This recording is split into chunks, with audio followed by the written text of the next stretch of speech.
स्वागत है, अभिनंदन है आप सभी का आपके अपने YouTube channel path IAS academy के इस ऑनलाइन प्लेटफॉर्म पर। दोस्तों, आज से हम एक MCQ सीरीज चालू कर रहे हैं। MCQ मतलब मल्टी चॉइस क्वेश्चन जो होते हैं, है ना।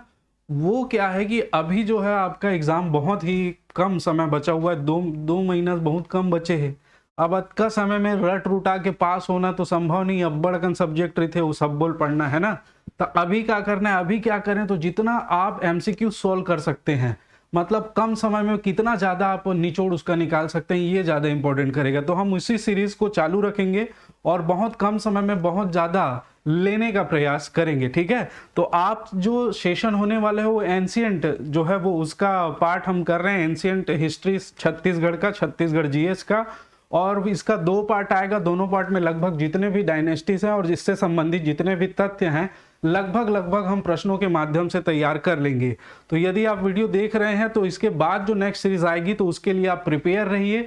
ये इंस्टियन का जो है वो फर्स्ट पार्ट है, तो इसको देखेंगे और गागर में सागर भरने वाली ये क्लास होने वाली है मित्रों। तो आप बिल्कुल भी मिस ना करें, पूरा वीडियो देखें, बहुत सारी चीजें आपको पता चलेंगी और आपका तैयारी कितना है इसको भी जांचने का बहुत अच्छा अवसर है, ठीक है। तो चलिए हम लोग स्टार्ट करते हैं। पहला क्वेश्चन देखिए, क्वेश्चन आपके सामने है, क्वेश्चन दिख रहा होगा। छत्तीसगढ़ में 1953 में सिरपुर का प्रथम पुरातात्विक उत्खनन कार्य किसके निर्देशन में प्रारंभ हुआ था या आरंभ हुआ था, ठीक है। तो सिरपुर आप जानते हैं प्राचीन काल में सिरपुर का बहुत ज्यादा महत्व था। और हम लोग बात करें महर्षि गुप्त बालार्जुन के काल में तो सिरपुर उस समय एक बहुत ही महत्वपूर्ण केंद्र था। सभी धर्म के लोगों को वहां पर संरक्षण प्रदान किया गया था और सभी धर्म से संबंधित चीजें भी वहां पर मिली हैं। जैसे जैसे क्वेश्चन आगे बढ़ते जाएगा आपको और भी जानकारियां मिलती जाएंगी। तो सिरपुर का प्राचीन नाम भी पूछा जाता है, जैसे श्रीपुर है, चित्रांगतपुर है, इन सभी चीजों को आप ध्यान रखेंगे। तो सिरपुर का प्रथम पुरातात्विक उत्खनन कार्य किसने किया? ऑप्शन ए है कनिंघम, ऑप्शन बी है मुरेश्वर दीक्षित, ऑप्शन सी है KD वाजपेयी और ऑप्शन डी है लोचन प्रसाद पांडे। अब यहां पर देखिए कनिंघम जो है वो अलेक्जेंडर कनिंघम आप जानते ही हैं, है ना। अलेक्जेंडर कनिंघम इनका पूरा नाम था, ठीक है। और ये कनिंघम जो है वो पुरातत्ववेत्ता थे। छत्तीसगढ़ में बहुत ज्यादा रिसर्च इन्होंने किया हुआ है, सिरपुर में भी रिसर्च किया हुआ है, लेकिन प्रथम नहीं किया हुआ है, इसको ध्यान रखिएगा। और इसने छत्तीसगढ़ में विशेष हम इसके नामकरण में पढ़ते हैं, छत्तीसगढ़ को इसने महाकौशल शब्द से संबोधित किया है, ठीक है। महाकौशल शब्द से संबोधित किया है, इस बात को ध्यान रखिएगा, पहली चीज। तो ये है अलेक्जेंडर कनिंघम। इसके बाद देखिए मुरेश्वर दीक्षित। तो ये मुरेश्वर दीक्षित जो है वो सागर विश्वविद्यालय जो MP में है वहां से थे और इन्होंने ही, इनके निर्देशन में ही सबसे पहले जो है वो सिरपुर में पुरातात्विक उत्खनन कार्य प्रारंभ हुआ था। तो इस प्रश्न का आंसर तो ये मुरेश्वर दीक्षित है, ठीक है। और ये बाद में फिर मध्य प्रदेश गवर्नमेंट के माध्यम से इन्होंने इस कार्य को आगे बढ़ाया था, मुरेश्वर दीक्षित ने। इसके बाद देखिए लोचन प्रसाद पांडे, ठीक है। लोचन प्रसाद पांडे जी छत्तीसगढ़ से थे, ठीक। छत्तीसगढ़ से मतलब आप बालपुर में इनका जन्म हुआ था जो आजकल शक्ति में पड़ता है, ठीक है। और लोचन प्रसाद पांडे बहुत बड़े साहित्यकार हैं छत्तीसगढ़ के, ठीक है। इन्होंने जो है वो बहुत महत्वपूर्ण किरारी के काष्ठ स्तंभ और गुंजी के शिलालेख, ये 2 रचनाओं को आप याद रखेंगे जो किससे संबंधित है, किरारी के काष्ठ स्तंभ और दूसरा है गुंजी का शिलालेख।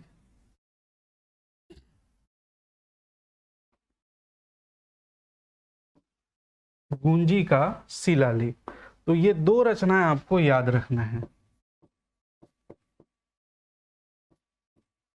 ये किससे संबंधित है? ये सातवाहन काल से संबंधित है। क्या है इसके बारे में हम आगे डिटेल में इसको और अध्ययन करेंगे। तो इन तीनों को आप ध्यान रखेंगे। कनिंघम ने छत्तीसगढ़ के लिए महाकौशल शब्द का प्रयोग किया। मुरेश्वर दीक्षित पहले सागर विश्वविद्यालय से थे और ये सिरपुर का प्रथम पुरातात्विक उत्खनन का कार्य इनके निर्देशन में प्रारंभ हुआ था। लोचन प्रसाद पांडे छत्तीसगढ़ से हैं, बालपुर से, 4 जनवरी को इनका जन्म हुआ था। इनकी दो महत्वपूर्ण रचनाएं जो है, रचनाएं तो और भी हैं, इनको याद रखिएगा, किरारी के काष्ठ स्तंभ और गुंजी का शिलालेख। ठीक, अच्छा एक चीज और, आपको इसका जो पीडीएफ है वो आपके टेलीग्राम पाथ IAS एकेडमी के टेलीग्राम लिंक में आपको मिल जाएगा। और इससे संबंधित कोई भी प्रश्न भी हो तो आप कमेंट बॉक्स में रख सकते हैं, आपको पूरी उसकी जानकारी दी जाएगी। ठीक है, तो इसको याद रखिएगा, इसका आंसर जो है वो मुरेश्वर दीक्षित है, इसको मैंने बता दिया। चलिए सेकंड प्रश्न की ओर चलते हैं। सेकंड प्रश्न है, बस्तर जिले के कालीपुर घाट लोहांग खड़ाक घाट स्थल किस काल से संबंधित है? ठीक है, तो ये पाषाण काल को 4 भागों में बांटा गया। आप जानते हैं पूर्व पाषाण काल, मध्य पाषाण काल, उत्तर पाषाण काल और नवपाषाण काल। और इन कालों से संबंधित बहुत सारे स्थल हैं जहां से इनके संबंध में साक्ष्य प्राप्त होते हैं। तो ये कहां से, हम लोग मेनली बात कर रहे हैं किससे? छत्तीसगढ़ के बारे में। तो छत्तीसगढ़ के बारे में देखिए, ये कालीपुर घाट लोहांग खड़ाक घाट, ठीक, आप याद रखिएगा बस्तर का जगह है, ये सब कहाँ के हैं? बस्तर के। ठीक है, बस्तर में और जगह है जैसे गढ़चंदेला, इनके अलावा मैं बता रहा हूं जिनको आपको याद रखना है, गढ़चंदेला, गढ़घोघरा,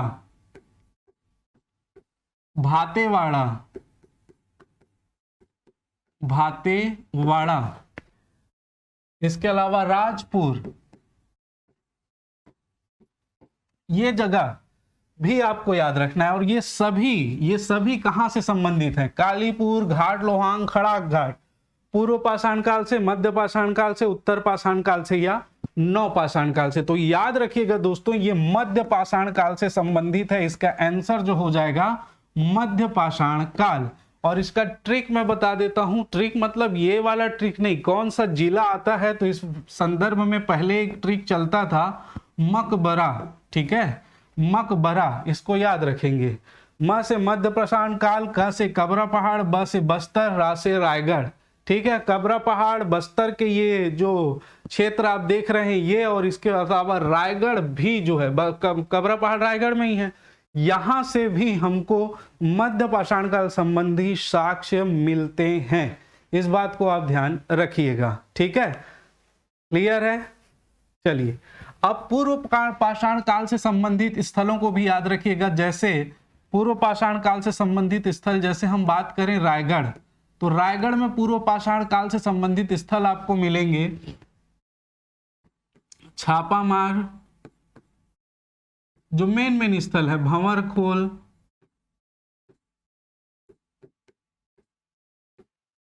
कबरा पहाड़,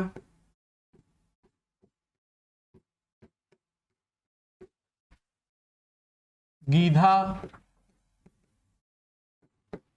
सोनबरसा,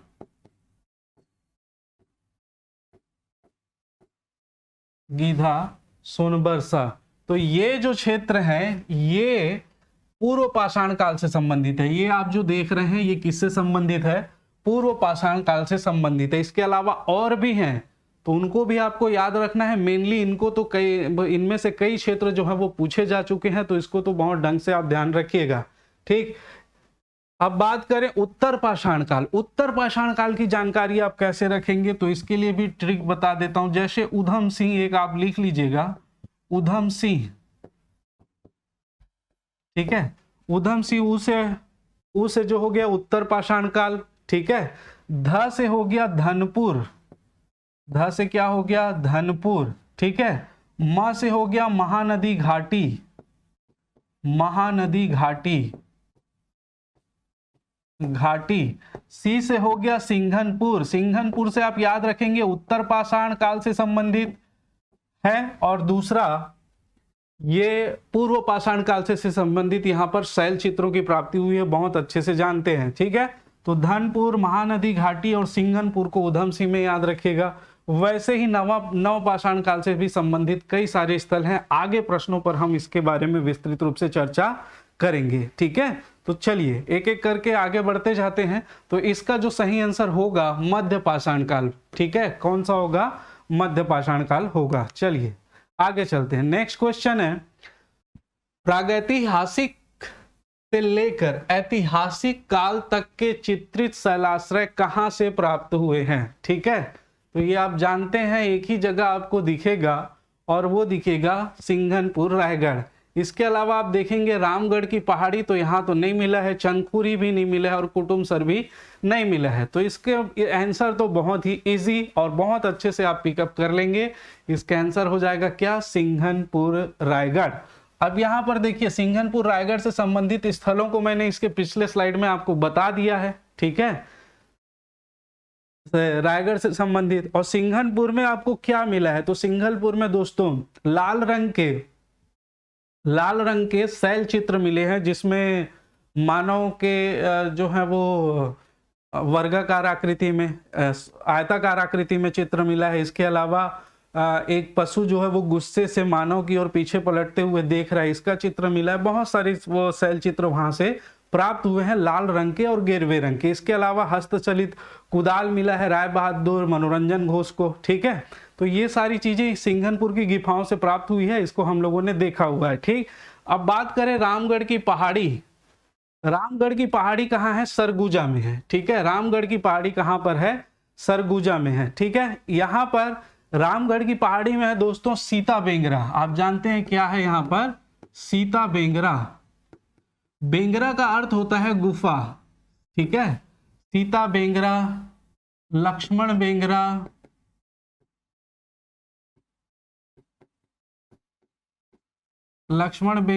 इसके अलावा जोगी मारा गुफा।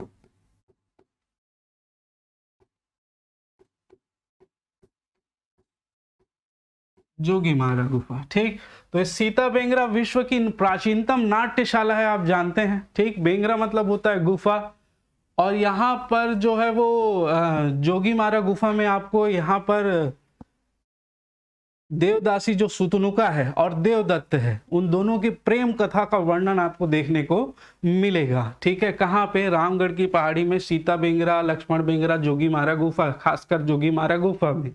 जोगीमारा गुफा सीता बेंगरा के जस्ट बाजू में है और वहां पर इन लोग तैयार होते थे और सीता बेंगरा में जो है मस्त नाटक, नृत्य, नाटिका प्रस्तुत करते थे। ठीक है, तो मनोरंजन का साधन भी उस समय था, ऐसा आप समझ सकते हैं। तो रामगढ़ की पहाड़ी। ठीक, सीता बेंगरा गुफा की खोज किसने की है, तो ये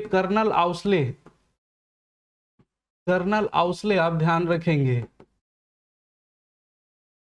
कर्नल आउसले कब, 1848 में, 1848 ईस्वी में इसकी खोज की गई थी। ठीक है, इसके अच्छा, सिंघनपुर गुफा की खोज किसने की है, तो इसने की है एंडरसन, मिस्टर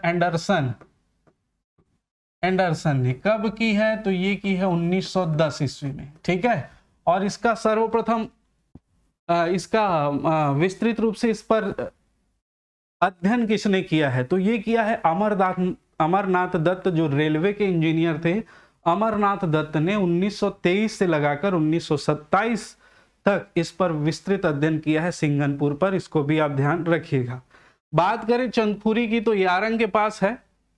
चंदखुरी रायगढ़, ये गलत है दोस्तों, चंदखुरी रायगढ़ नहीं है, ये चंदखुरी रायपुर होगा। ठीक है, इसको सुधार लीजिएगा, चंदखुरी रायपुर। चंदखुरी माता कौशल्या का जन्म स्थली माना जाता है, जहां पर भगवान श्री राम का माता कौशल्या के साथ जो है वो मूर्ति विराजमान है। वहां पर मंदिर है और भगवान श्री राम का बहुत लंबा वहां पर मूर्ति स्थापित किया गया है। कुटुमसर बस्तर में है, जहां कुटुमसर गुफा स्थित है। ठीक, तो इसको आगे आने वाले जो हमारे पार्ट है उसमें हम क्लियर करेंगे बस्तर का। ठीक, चलिए आगे चलते हैं। तो इसका आंसर होगा सिंघनपुर गुफा। ठीक है, यहां हमको प्रागैतिहासिक काल से लेकर ऐतिहासिक काल तक के जो है वो चित्रित शैलाश्रय मिलते हैं। चलिए नेक्स्ट क्वेश्चन देखते हैं, क्वेश्चन नंबर 4। क्या है क्वेश्चन नंबर 4, तो रायगढ़ के कबरा पहाड़ से किस युग के औजार प्राप्त हुए हैं।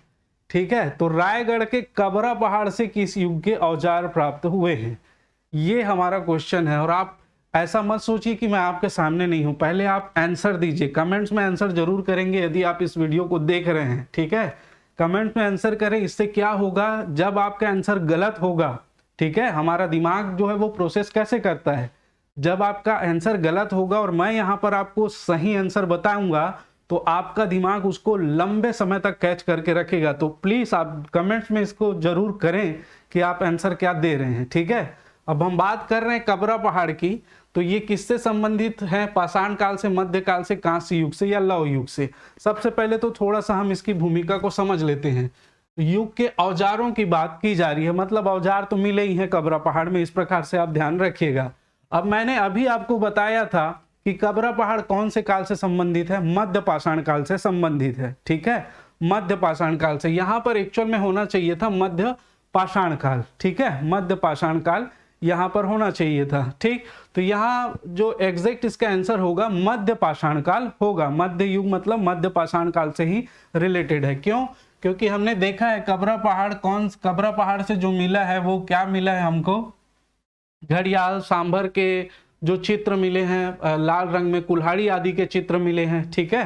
तो यहां पर ध्यान रखेंगे क्या मिला है? घड़ियाल, सांभर, कुल्हाड़ी आदि के शैल चित्र मिले हैं, ठीक है, आदि के शैल चित्र मिले हैं। इसके अलावा क्या मिला है? औजार मिला है, ठीक। औजार मिला है कौन सा? लघु पाषाण औजार, लघु पाषाण औजार। और ये औजार कैसे थे? लघु पाषाण औजार, तो ये लंबे फलक वाले, लंबे फलक वाले औजार थे। इसके अलावा अर्धचंद्राकार, अर्धचंद्राकार औजार, ठीक है, अर्धचंद्राकार। लंबे फलक मतलब इसके फलक जो है वो बहुत लंबा हुआ करता था और ये फलक लंबे के साथ साथ अर्धचंद्राकार थे। तो इस प्रकार से पत्थर को घिस कर बनाया जाता था पाषाण युग में, है ना। तो इसको पकड़ने के लिए इस प्रकार से फलक इसका लंबा होता था और अर्धचंद्राकार, ऐसे चंद्रा मतलब चंद्रमा का आकार, तो अर्धचंद्र मतलब इस प्रकार से आधा चंद्रमा के आकार में ये औजार मिलते थे।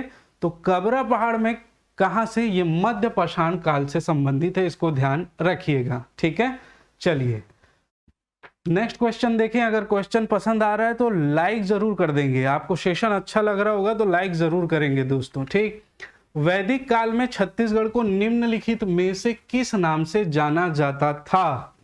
ठीक है, वैदिक काल में पूछ रहा है, आप बहुत अच्छे से प्रश्नों को ध्यान देंगे। किस काल में पूछा जा रहा है? ये वैदिक काल में पूछा जा रहा है, ठीक। तो आइए देखते हैं। दक्षिण कौशल, तो दक्षिण कौशल कहा जाता था क्या वैदिक काल में? नहीं कहा जाता था, ये रामायण काल में कहा जाता था दोस्तों। इस काल में रामायण काल में कहा जाता था, दक्षिण कौशल के नाम से इसको जाना जाता था। और भी बहुत सारी, जैसे हम देखें जाजल्लदेव प्रथम जो कलचुरी शासक था, जाजल्लदेव प्रथम, उसके रतनपुर अभिलेख में भी उसको दक्षिण कौशल का स्वामी बताया गया है। इसके अलावा सोमेश्वर देव प्रथम जो था छिंदक नागवंश बस्तर का, उसके कुरुसपाल अभिलेख में भी दक्षिण कौशल का वर्णन मिलता है, लेकिन वैदिक काल में नहीं मिलता है। देखिए इसमें इसका आंसर आप बहुत अच्छे से जानते होंगे, ठीक है। इसका आंसर जो होगा इनमें से कोई नहीं होगा। क्यों होगा इनमें से कोई नहीं? तो आप जानते हैं ऋग वैदिक काल और उत्तर वैदिक काल की अगर बात करें तो ऋग वैदिक काल में कहीं भी आर्यों का जो प्रसार है मध्य भारत की ओर नहीं हुआ था, इसलिए इस छत्तीसगढ़ का वर्णन नहीं मिलता है। यदि उत्तर वैदिक काल की बात करें तो उत्तर वैदिक काल में जो है थोड़े बहुत मिलते हैं, जैसे कौशिकी ब्राह्मण ग्रंथ में जो है वो विंध्य पर्वत का वर्णन किया गया है। इसके अलावा देखें नर्मदा नदी को वैदिक काल में रेवा नदी के रूप में इंगित किया गया है, ठीक है। और इसी प्रकार से जानकारी मिली है। इसके अलावा यहाँ पर और जो है वो कौशिकी में मैंने बता दिया है। और इसके अलावा यहाँ पर छत्तीसगढ़ विशेष दक्षिण कौशल के लिए विशेष और कोई जानकारी नहीं मिलती है। तो इस नामकरण के संबंध में यदि देखें किस नाम से जाना जाता था, तो इसके आंसर बिल्कुल गलत है। इसमें किसी भी नाम से छत्तीसगढ़ को संबोधित नहीं किया गया है, ठीक है। नर्मदा नदी को रेवा कहा गया है, विंध्याचल पर्वत का वर्णन है, लेकिन दक्षिण कौशल का वर्णन या छत्तीसगढ़ के लिए किस नाम से इसको जाना जाता था इसका वर्णन नहीं मिलता। इस बात को ध्यान रखेंगे, ठीक। छत्तीसगढ़ आप जानते हैं राय बहादुर हीरालाल ने, राय बहादुर हीरालाल। अब ये राय बहादुर हीरालाल ने बताया था कि ये यहाँ पर छत्तीसगढ़ में, नामकरण में आपने पढ़ा होगा कि छत्तीसगढ़ में चेदी वंशी शासकों का शासन था, ठीक है, और उसके कारण इस क्षेत्र को चेदीसगढ़ कहा जाता है। किसने बताया था? राय बहादुर हीरालाल ने बताया था, ठीक। इसके अलावा दंडकारण्य, ये रामायण काल में ही जो बस्तर वाला भाग है उसको दंडकारण्य कहा जाता था। रामायण काल में बस्तर वाले भाग को क्या कहा जाता था? दंडकारण्य कहा जाता था। तो इस बात को याद रखिएगा। और गोंडवाना तो आप जानते हैं हमारा प्रायद्वीपी भारत है, प्रायद्वीपी जो भारत है उसको हम गोंडवाना लैंड से उसका विकास हुआ है, तो गोंडवाना उसी को कहा जाता था। तो छत्तीसगढ़ से रिलेटेड तो है नहीं, तो इसका यदि आंसर देखें तो ई होगा, ठीक है, ई होगा। इस बात को आप ध्यान रखेंगे। देखिए एक क्वेश्चन के साथ बहुत सारी जानकारी आपको मिलते जा रही है, ठीक है, और यही है आपके रिवीजन का बेस्ट माध्यम। तो बिल्कुल आप बने रहिए और अगले प्रश्न की ओर हम चलते हैं, ताकि ज्यादा से ज्यादा प्रश्न कर पाएं और ज्यादा से ज्यादा इंफॉर्मेशन आपके साथ में शेयर कर पाऊं।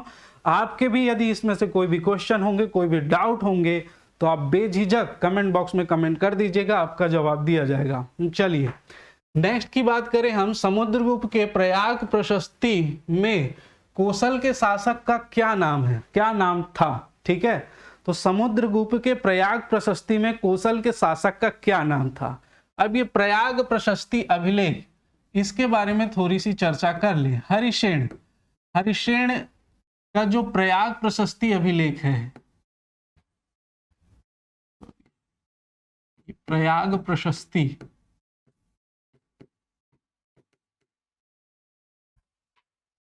अभिलेख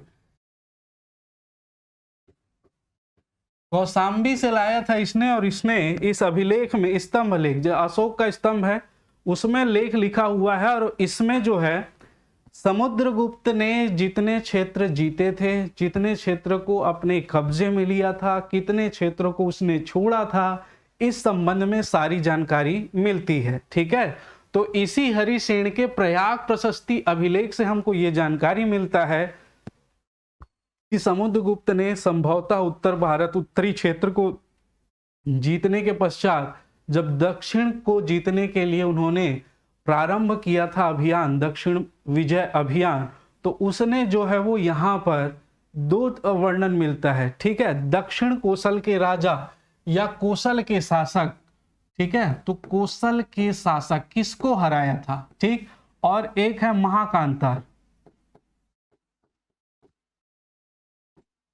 कौशल के शासक किसको, तो कौशल के शासक शिवगुप्त, सोमेश्वर देव, महेंद्र या महिपाल। तो आप ध्यान रखिएगा, कौशल के शासक महेंद्र को इसने युद्ध में पराजित किया था, और महाकांतार के शासक व्याघ्रराज को, ठीक है, व्याघ्रराज को। बाद में इसका संबंध भी स्थापित हो गया था, किससे? समुद्रगुप्त से, गुप्त वंश से।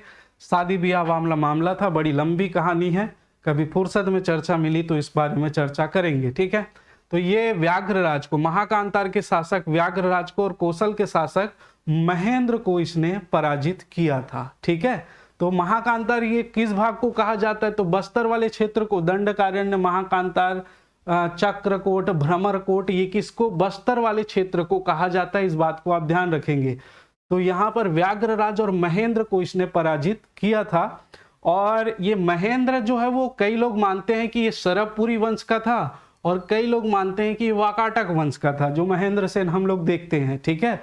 तो वहां पर स्पष्ट नहीं है, अलग अलग जो इतिहासकार हैं उसका अलग अलग मत है, आप ध्यान रखिएगा। कौशल के शासक महेंद्र को, तो ऑप्शन सी हमारा क्या हो जाएगा यहाँ पर करेक्ट आंसर होगा, ठीक है। चलिए, इजी क्वेश्चन है, आपको लग रहा होगा, बिल्कुल लगना चाहिए, क्योंकि इसके बाद हम लोग थोड़े अच्छे लेवल के प्रश्न भी करने वाले हैं, ठीक। चलिए नेक्स्ट क्वेश्चन, चीनी यात्री ह्वेनसांग ने सिरपुर की यात्रा की थी, सब जानते हैं, कब? 5वीं सदी में, 7वीं सदी में, 6वीं सदी में और 8वीं सदी में, ठीक। चीनी यात्री ह्वेनसांग, चीनी यात्री जो ह्वेनसांग था 639 ईस्वी में जो है वो आया था, उसने छत्तीसगढ़ की भी यात्रा की थी, सिरपुर की यात्रा की थी। तो इसका आंसर तो हो जाएगा 639 है तो 7वीं सदी में, इसका आंसर क्या हो जाएगा? 7वीं सदी में। और इनकी यात्रा वृत्तांत किस में प्रकाशित हुई? सीयूकी नामक बुक, ठीक है, इसमें इन्होंने छत्तीसगढ़ के लिए किसका प्रयोग किया है? छत्तीसगढ़ के लिए किसका? कियासलो। छत्तीसगढ़ का नाम क्या रख दिया? कियासलो। ठीक है।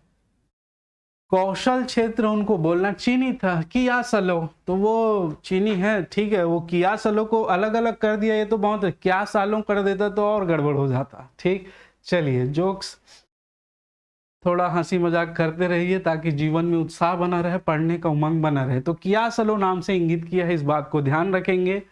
इसमें छत्तीसगढ़ के संबंध में बहुत सारी जानकारी हमको मिलती है, खासकर महाशिवगुप्त बालार्जुन के काल के समय का जो घटनाक्रम है उसके बाद में बहुत सारी जानकारी दी है उसने कि बौद्ध विहार यहाँ पर थे,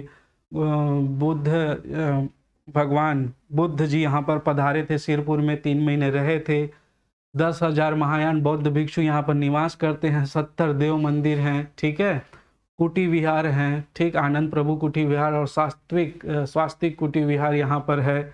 ऐसे कई सारी, जैन धर्म को संरक्षण प्राप्त है, वैष्णव धर्म के लोग यहाँ पर रहते हैं, ठीक है। तो बहुत सारी जानकारी इन्होंने हमको दी है। आप बहुत भली भांति महाशिवगुप्त बालार्जुन को अध्ययन किए होंगे, जिसको छत्तीसगढ़ के इतिहास का स्वर्णकाल कहा जाता है, इस बात को ध्यान रखेंगे। तो ये कब आए थे? ये आए थे 7वीं सदी में। कब आए थे? 7वीं सदी में, ठीक है। चलिए आगे चलते हैं, हम नेक्स्ट क्वेश्चन पर चर्चा करेंगे। ठीक, क्वेश्चन नंबर 8, रामायण कालीन स्थलों से संबंधित सूची 1 और सूची 2 को सुमेलित कीजिए।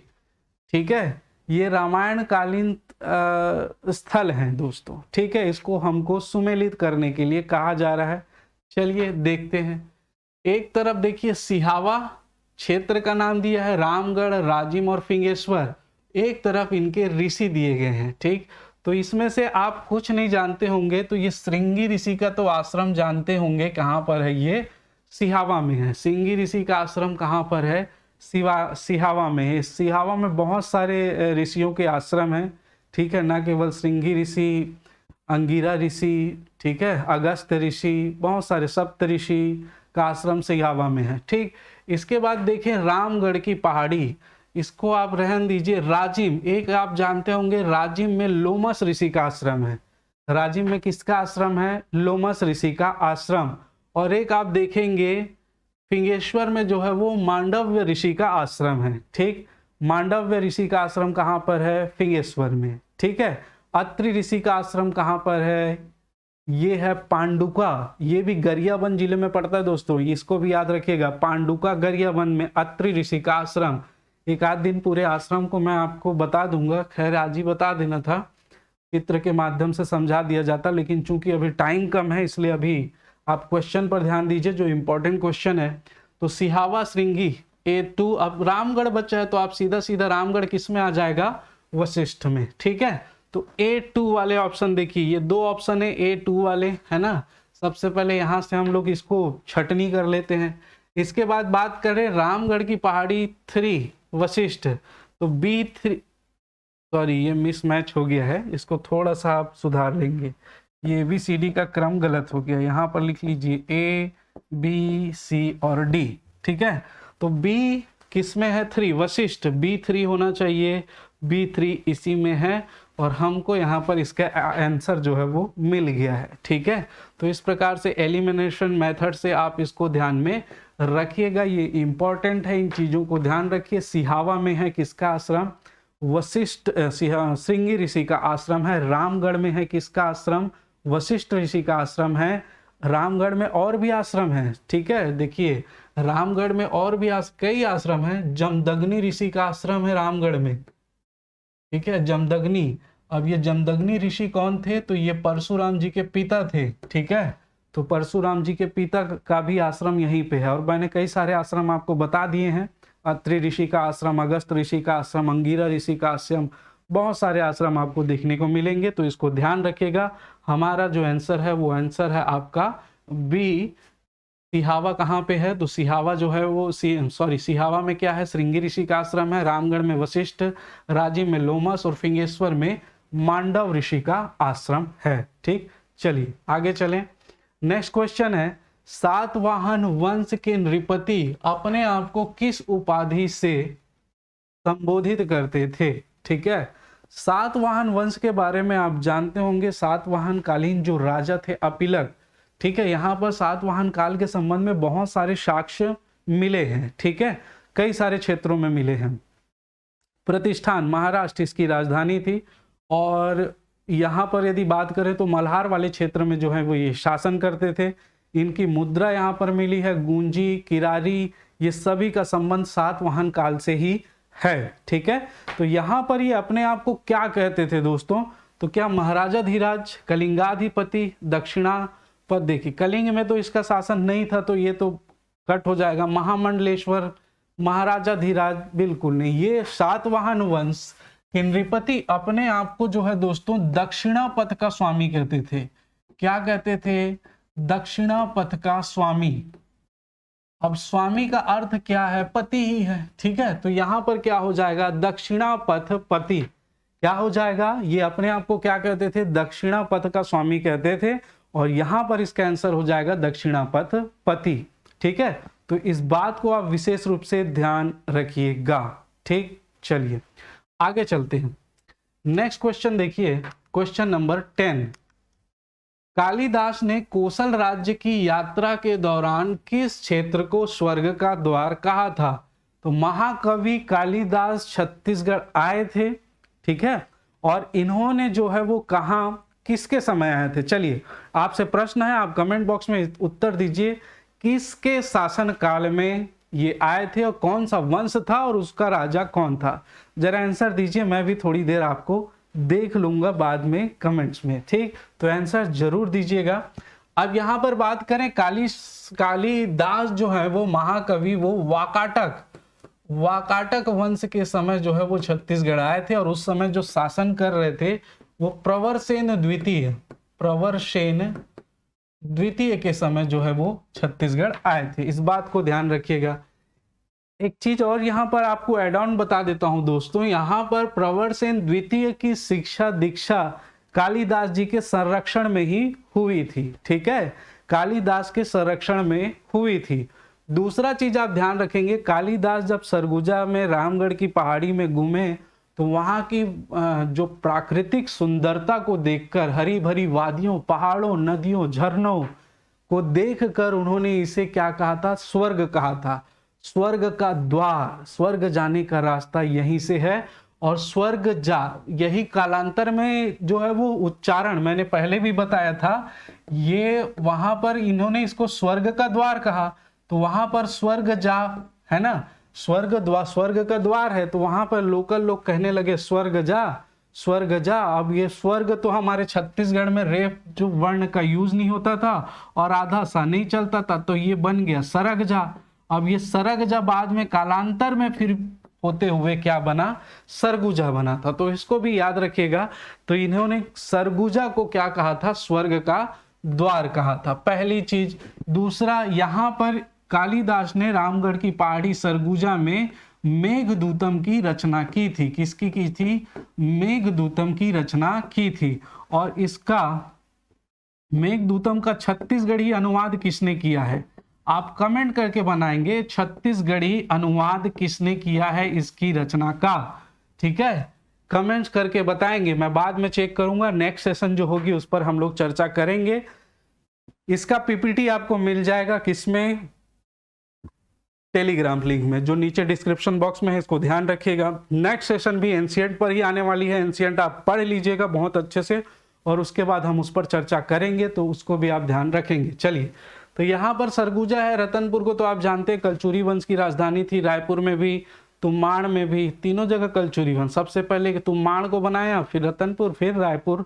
आगे हम इसको विस्तृत रूप से देखेंगे। चलिए नेक्स्ट क्वेश्चन की बात करें, क्वेश्चन नंबर 11। ओड़ागढ़ शिलालेख के अनुसार किस नलवंशी शासक ने पुष्करी को पुनः स्थापित किया था? किस शासक ने पुष्करी को पुनः स्थापित किया था? ठीक है, तो क्या भवदत्त वर्मन में किया था? नहीं। अर्थपति ने किया था, स्कंद वर्मन ने किया था, स्तंभराज ने किया था। ठीक, तो आप जानते हैं भवदत्त वर्मन जो है भौदत्त वर्मन जो है वो वाकाटक वंश के नरेंद्र सेन को परास्त किया था और इसके दोनों पुत्र थे अर्थपति और स्कंद वर्मन।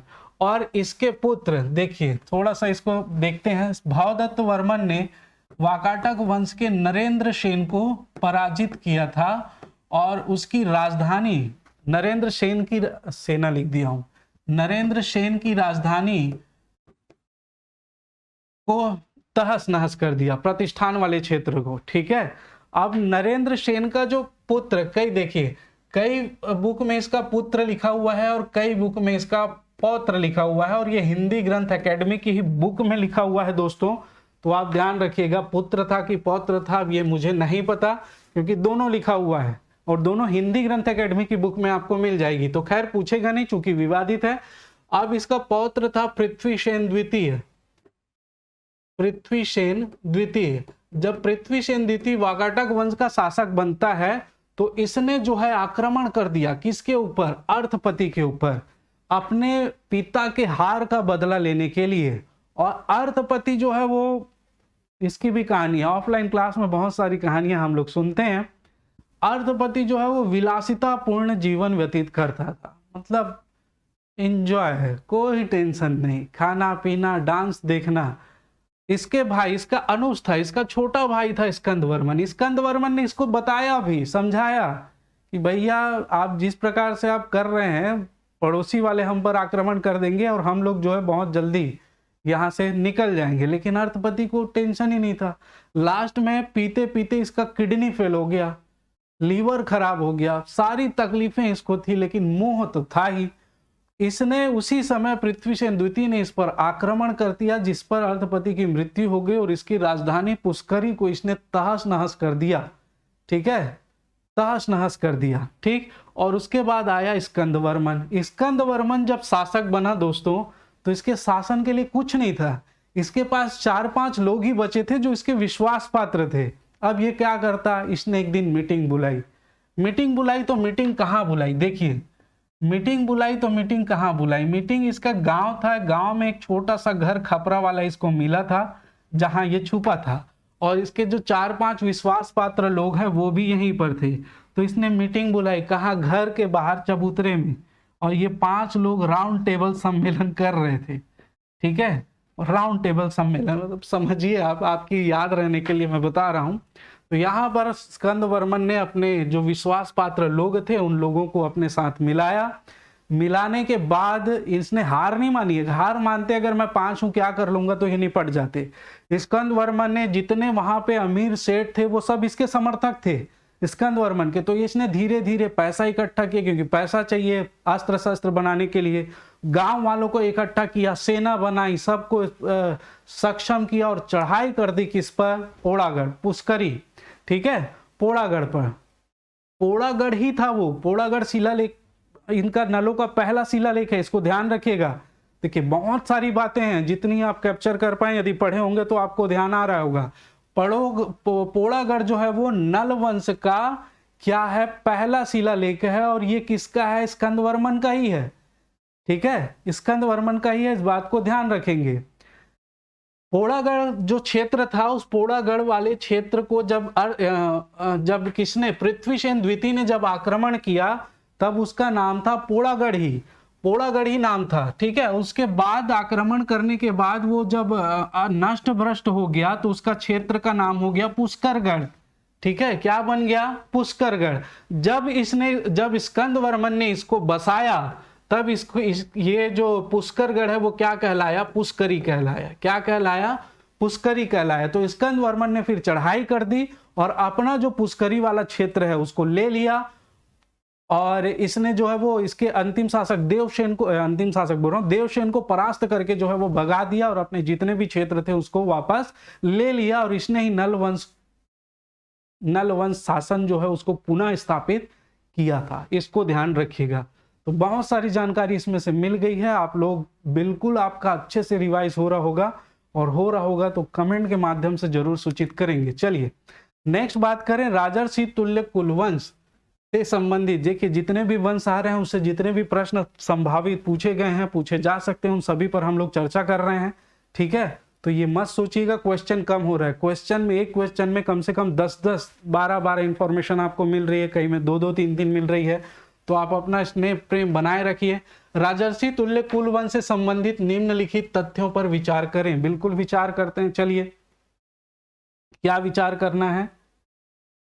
पहला, शासनकाल की पुष्टि आरंग ताम्रपत्र लेख से होती है। बिल्कुल आरंग ताम्रपत्र लेख से होती है। राजर्षि तुल्य कुलवंश से संबंधित जो जानकारी मिली है वो आरंग से प्राप्त ताम्रपत्र से ही मिली है, इसको ध्यान रखिएगा। यह महाराज भीमसेन प्रथम द्वारा सुवर्ण नदी के किनारे से जारी किया गया था। ये आप ध्यान चर्चा में रखिए। आप इस ताम्रपत्र में गुप्त संवत 182 से 282 में दिया गया है। ये स्टेटमेंट को थोड़ा सुधार लेंगे। इस ताम्रपत्र में गुप्त संवत 182 और 282 का प्रयोग किया गया है, प्रयोग किया गया है। बिल्कुल सही, बिल्कुल सही, ठीक। तो देखिए, सबसे पहले बात करें, मैंने बता दिया शासन की पुष्टि आरंग ताम्रपत्र के लेख से होती है, ठीक। दूसरा, यह महाराज भीमसेन प्रथम द्वारा सुवर्ण नदी के किनारे से जारी किया गया था। तो ये बिल्कुल गलत है। आप जानते हैं ये जो है वो किसके द्वारा, भीमसेन द्वितीय, किसके द्वारा, भीमसेन द्वितीय के द्वारा सुवर्ण नदी, ठीक है। अब ये सुवर्ण नदी कौन सी है, ठीक, छोटी नदी है, सुवर्ण नदी की सोन नदी है। इसके संबंध में विवाद था, तो छोटी मोटी नदी के किनारे से जारी नहीं करेंगे। हालांकि नदी के किनारे से जारी करते थे, क्योंकि प्राचीन काल में लोगों के पास जल संसाधन की व्यवस्था नहीं थी, तो जहां पर जल की उपलब्धता होती थी उसी के आसपास ही लोग रहते थे। सिंधु घाटी सभ्यता ले लीजिए, जितनी भी सभ्यता आप प्राचीन देखेंगे वो नदियों के किनारे ही विस्तृत आपको मिलेगी। तो यहाँ पर सुवर्ण नदी जो है वो सोन, अमरकंटक वाली सोन नदी, कई इतिहासकारों ने इसे माना है और ये जहां तक सही भी प्रतीत होता है, ठीक है। भीमसेन द्वितीय का था, जो भीमसेन द्वितीय इसका अंतिम शासक था। इस ताम्रपत्र में गुप्त संवत 182 बिल्कुल और 282 का प्रयोग किया गया है, ये याद रखिएगा, बिल्कुल है।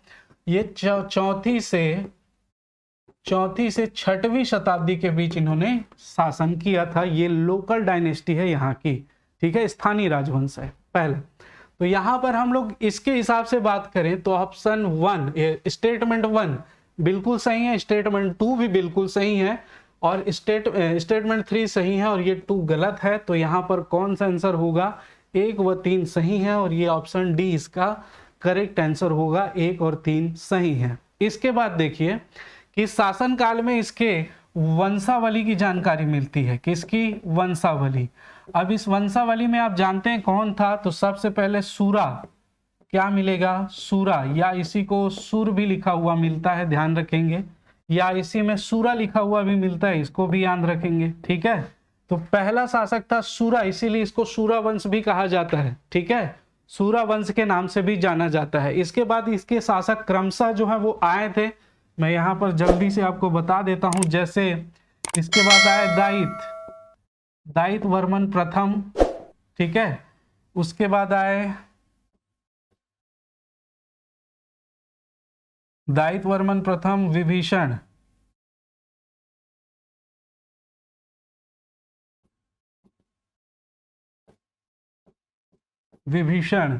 इसके बाद आए हैं भीमसेन प्रथम, इसके बाद आए हैं दायित वर्मन द्वितीय,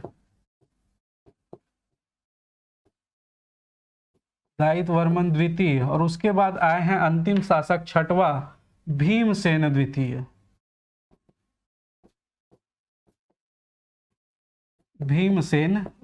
तो इसको याद रखेंगे, सूरा के बाद दायित वर्मन प्रथम, विभीषण, भीमसेन प्रथम, दायित वर्मन द्वितीय और भीमसेन द्वितीय।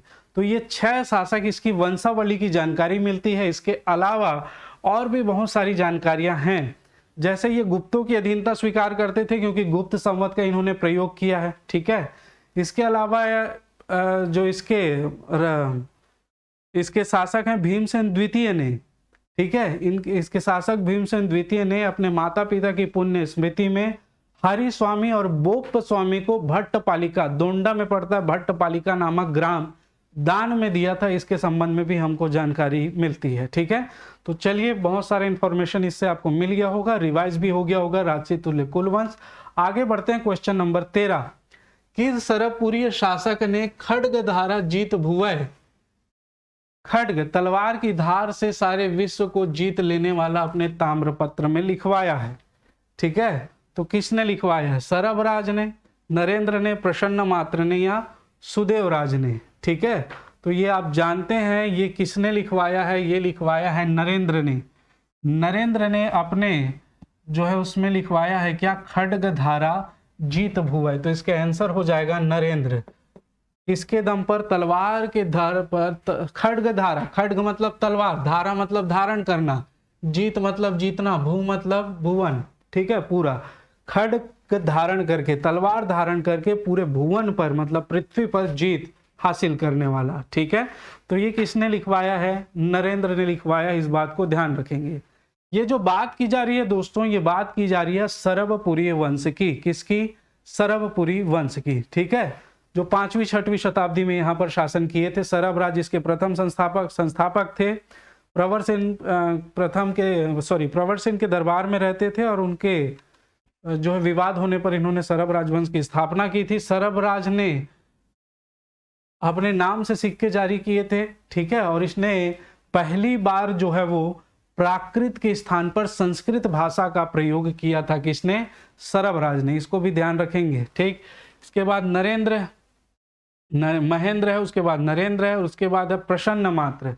प्रसन्न मात्र अग्रशासक बनता है, लेकिन नरेंद्र के साथ इसका क्या संबंध था, इसके साथ संबंध में जानकारी हमको नहीं मिलती है। ठीक है, प्रसन्न मात्र ने प्रसन्नपुर सगर बसाया, प्रसन्न मात्र ने स्वर्ण के सिक्के चलाए। बहुत सारी जानकारियां हैं, आगे हम लोग डिटेल में इसकी चर्चा करने वाले हैं। और इसका पौत्र था सुदेवराज। सुदेवराज के सबसे ज्यादा ताम्रपत्र मिले हैं 8, सिरपुर से 2, सिरपुर से 2 और सरबपुर से 8 ताम्रपत्र हमको मिलते हैं। तो इसका आंसर आप ध्यान रखेंगे, नरेंद्र ने जो है वो अपने इसमें ताम्रपत्र में क्या लिखवाया? खड्गधारा जीत भुवै। ठीक, चलिए आगे चलते हैं। Question number 14। सिरपुर के पांडु वंश से संबंधित निम्नलिखित तथ्यों पर विचार करें।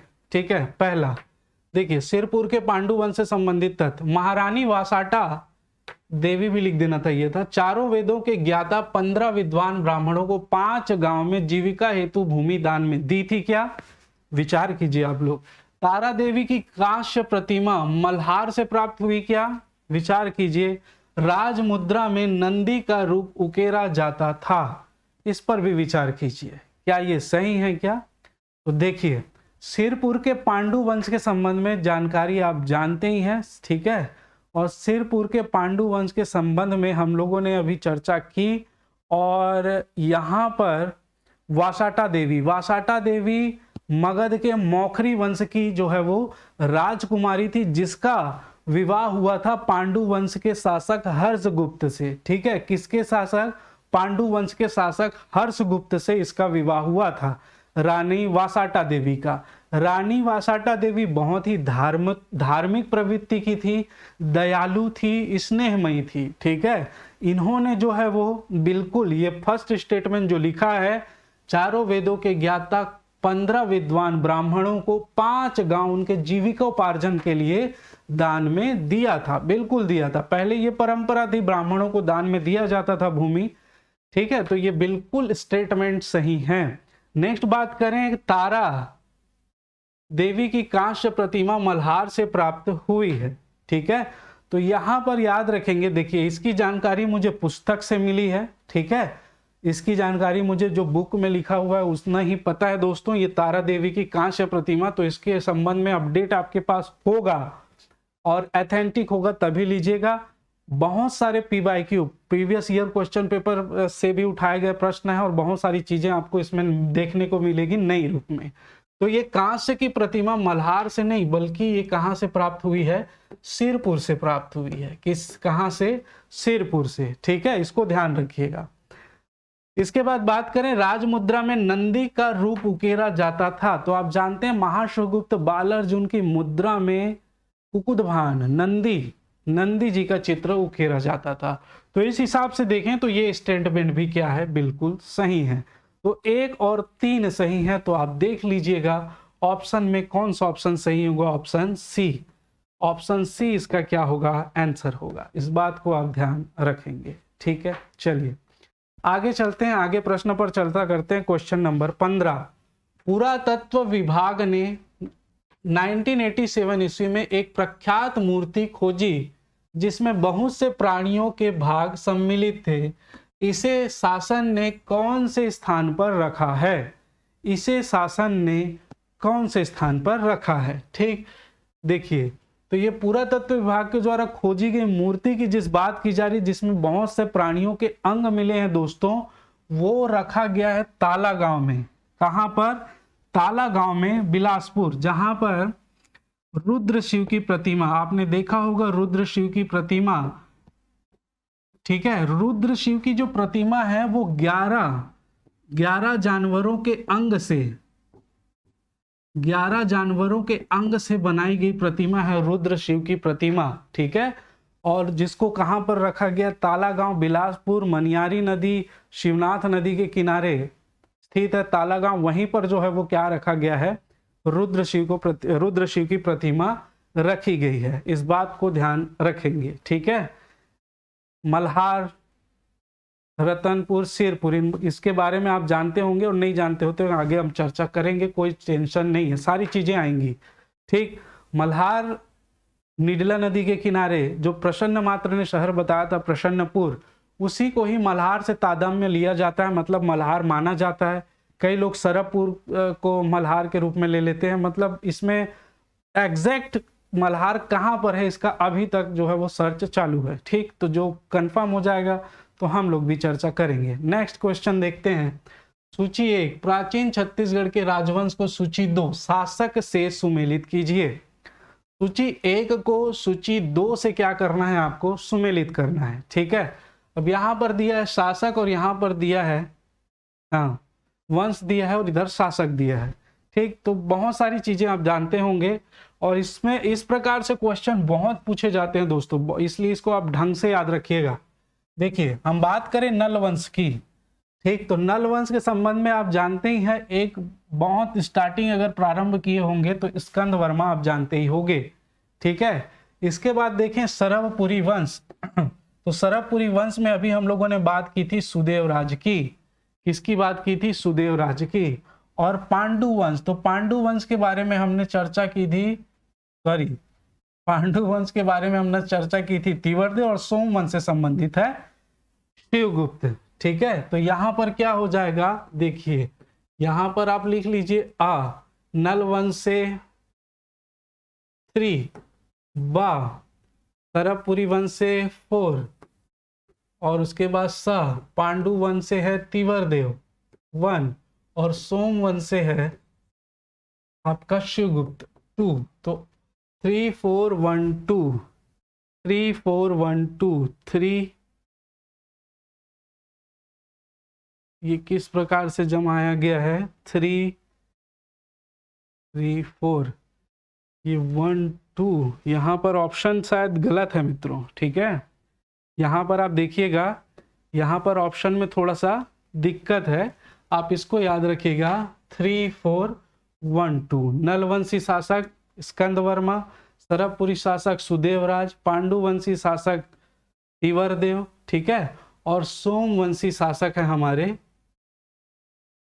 शिवगुप्त। सोमवंशी शासक कौन है, शिवगुप्त है। तो इस बात को आप ध्यान रखिएगा, ठीक। चलिए आगे चलते हैं। इस प्रश्न का ऑप्शन इसमें गलत दिया गया है, तो आगे हम दूसरे क्वेश्चन पर चर्चा करते हैं, इसको आप बहुत ढंग से समझिएगा, ठीक। चलिए नेक्स्ट क्वेश्चन है क्वेश्चन नंबर 17।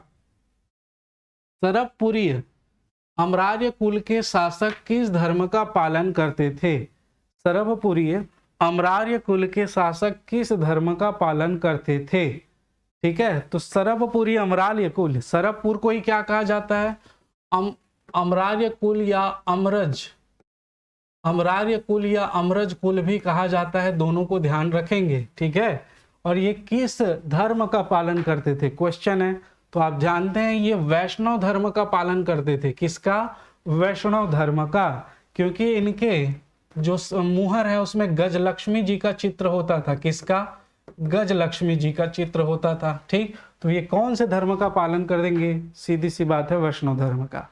क्लियर है? चलिए आगे बढ़ते हैं नेक्स्ट प्रश्न की ओर। क्वेश्चन नंबर 18, सरबपुरी राजवंश के किस शासक के स्वर्ण सिक्के प्रचलित थे? देखिए, इस प्रकार के क्वेश्चन को अटेम्प्ट करने के लिए आपको बहुत ढंग से पढ़े होना आवश्यक है, और इसके लिए आपको प्रश्न को भी बहुत अच्छे तरीके से पढ़ना है, तभी आप इसका आंसर दे पाएंगे। यहाँ पर क्या पूछ रहा है? किस शासक के स्वर्ण सिक्के प्रचलित थे।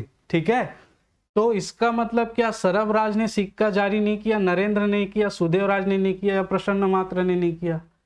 इन सभी ने। अभी मैंने बताया सरबराज ने अपने नाम से सिक्के जारी किए थे, नरेंद्र ने भी सिक्के जारी किए थे। ठीक है, तो इसको आप ध्यान रखिएगा। यहां पर तो आंसर होगा इसका प्रसन्न मात्र। इसका आंसर क्या हो जाएगा? प्रसन्न मात्र ने जो है वो क्या किया था? प्रसन्न मात्र के सोने के सिक्के जो है वो प्रचलित थे। ठीक है, प्रसन्न मात्र के संबंध में मैंने बता दिया है आपको। सरबराज इसका सरबराज वंश का संस्थापक था। ठीक है, नरेंद्र, आप नरेंद्र के बारे में चर्चा की थी। नरेंद्र के बाद जो शासक बना था वो प्रसन्न मात्र बना था। ठीक है, प्रसन्न मात्र से इसका क्या संबंध था, इस संबंध में जानकारी हमको नहीं मिली है, इतिहासकारों को भी नहीं मिली है। प्रसन्न मात्र ने क्या कार्य किया है? तो इसने प्रसन्नपुर शहर को बसाया है। प्रसन्नपुर, जिसको क्या मल्हार के नाम से भी जानते हैं, लेकिन इसमें भी इतिहासकारों में विवाद है। ठीक है, इसने स्वर्ण के सिक्के, इसके स्वर्ण के सिक्के बहुत ज्यादा प्रचलित थे, स्वर्ण सिक्के जारी किए। इसके अलावा तांबे के भी सिक्के जारी किए। ठीक है, ये स्वर्ण के सिक्के मल्हार स्थित टकसाल से ढाले गए थे, ऐसी जानकारी इससे मिली है। ठीक है, इन स्वर्ण सिक्कों में केंद्र में, इन स्वर्ण सिक्कों के केंद्र में गरुड़ का चित्र अंकित था। किसका? गरुड़ का। और आजू बाजू देखें, साइड में दाएं बाएं में शंख और चक्र का चित्र मिलेगा, शंख और चक्र का, और नीचे जो है वो श्री प्रसन्न मात्र लिखा रहता है। ठीक है, नीचे श्री प्रसन्न मात्र। तो इस प्रकार का सिक्का यहाँ पर आपको देखने को मिलेगा। ठीक है, तो इसको आप ध्यान रखेंगे। क्लियर है? आया समझ में? ठीक, तो प्रसन्न मात्र के बारे में, सुदेवराज के बारे में हम आगे डिस्कस करेंगे। इसका पुत्र हुआ जयराज, मनमात्र दुर्गराज, और मनमात्र का पुत्र हुआ सुदेवराज। तो इसके बारे में आगे हम लोग चर्चा करेंगे। ठीक है, चलिए नेक्स्ट क्वेश्चन की ओर चलते हैं, अगले प्रश्न की ओर। तो आप ध्यान दीजिएगा, क्वेश्चन नंबर 19, सरबपुरी ताम्रपत्रों पर क्या नहीं होता था? सरबपुरी शासक जो ताम्रपत्र जारी करते थे उसमें इसमें से क्या नहीं होता? ताम्रपत्र जारी करने की तिथि, वर्ष होती थी कि नहीं? ताम्रपत्र जारी करने का स्थान, ताम्रपत्र के लेखक व उत्कीर्णक का नाम, ये होता था कि नहीं?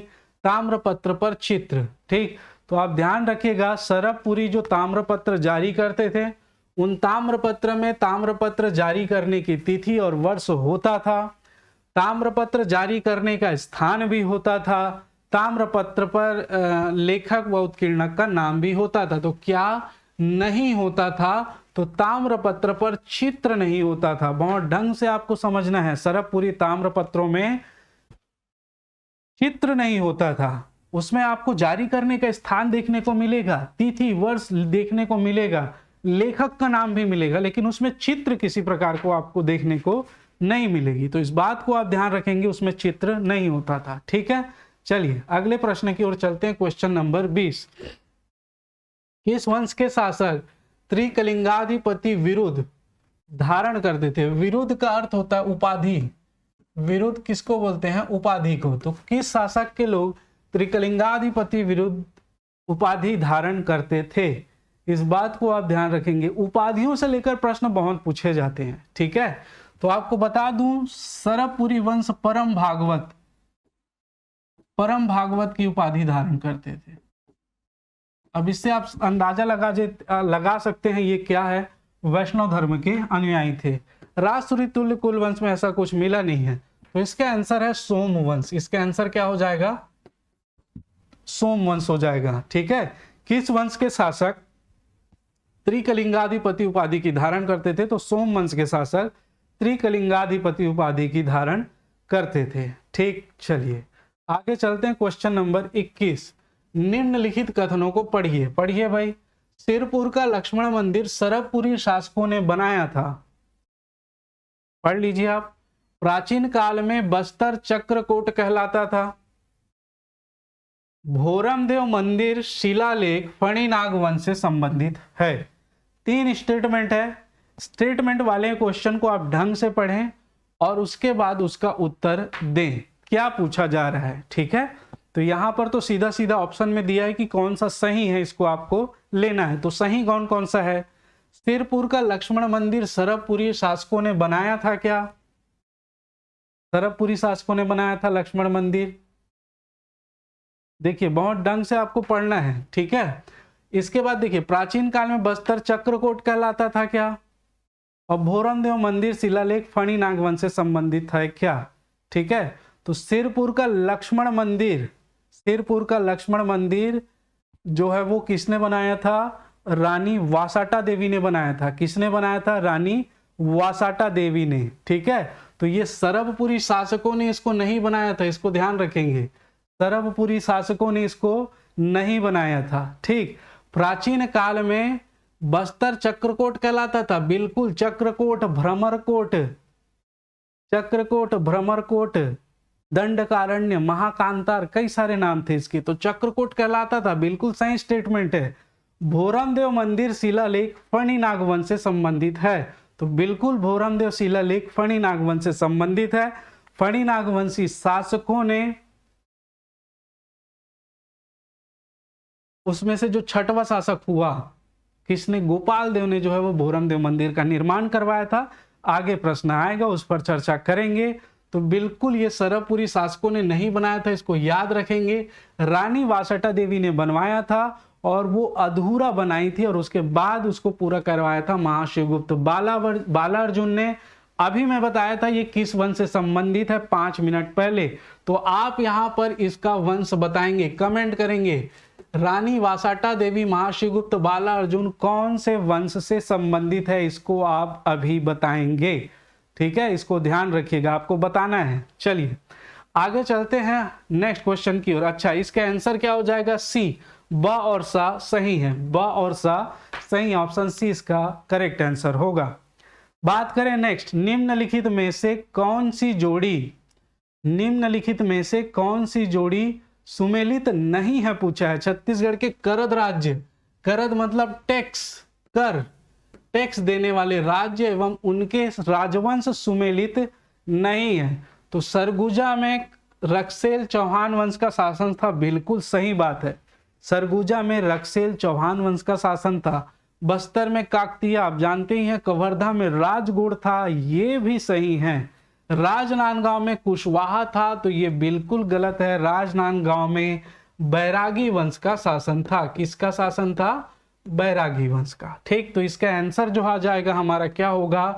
आंसर डी होगा। ठीक है, चलिए नेक्स्ट क्वेश्चन की ओर चलते हैं। क्वेश्चन नंबर 23, निम्नलिखित राजवंशों ने प्राचीन काल में छत्तीसगढ़ में शासन किया, उनका सही कालक्रम बताइए।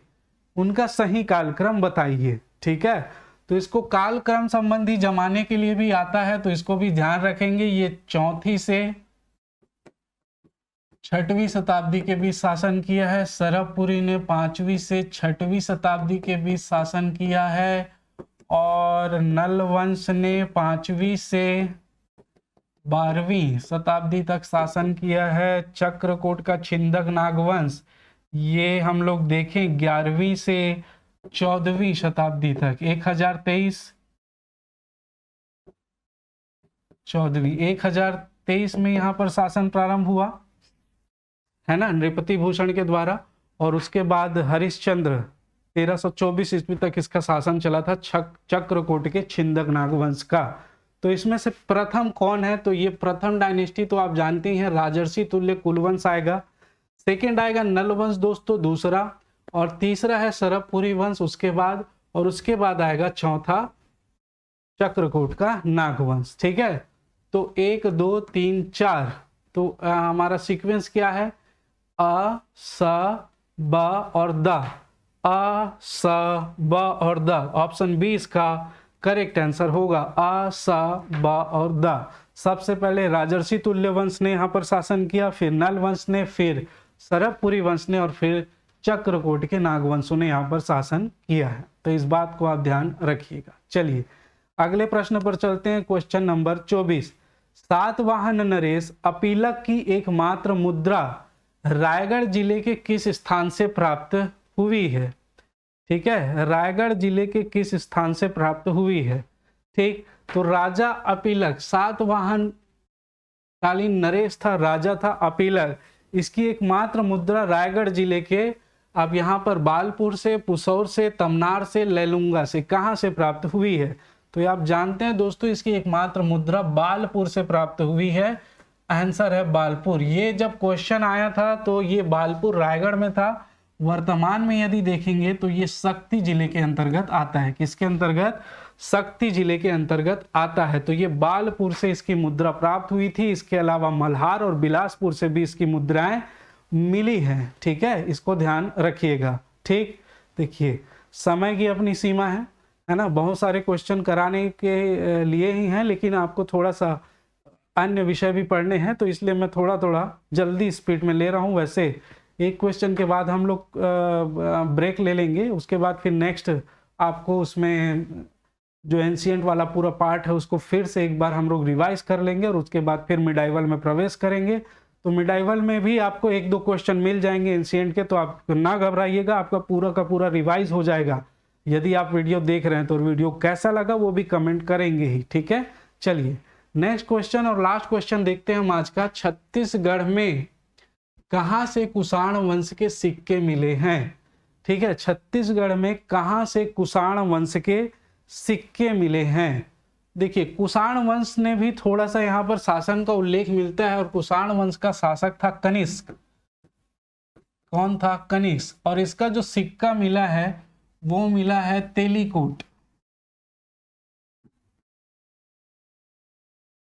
तेलीकोट कहां पर है? खरसिया।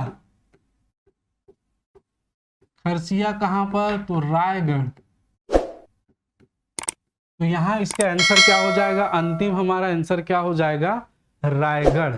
ठीक है, तो छत्तीसगढ़ में कहां से कुषाण वंश के सिक्के मिले हैं? तो रायगढ़ आपको याद रखना है। दुर्ग में आप देखेंगे तो दुर्ग के बाणभरत में गुप्त वंश के शासकों के, दुर्ग जिले में जो बाणभरत है गुप्त वंश के शासकों की मुद्रा मिली है। ठीक है, तो इसको भी याद रखना है। चलिए तो आज का सेशन हम यहीं समाप्त करते हैं। 1 आवर हो चुका है। मेरे ख्याल से आपका पूरा जो एंशिएंट है वो रिवाइज्ड हो रहा है। इसका एक पार्ट बस और आएगा मित्रों, उसके बाद मिडाइवल आएगा।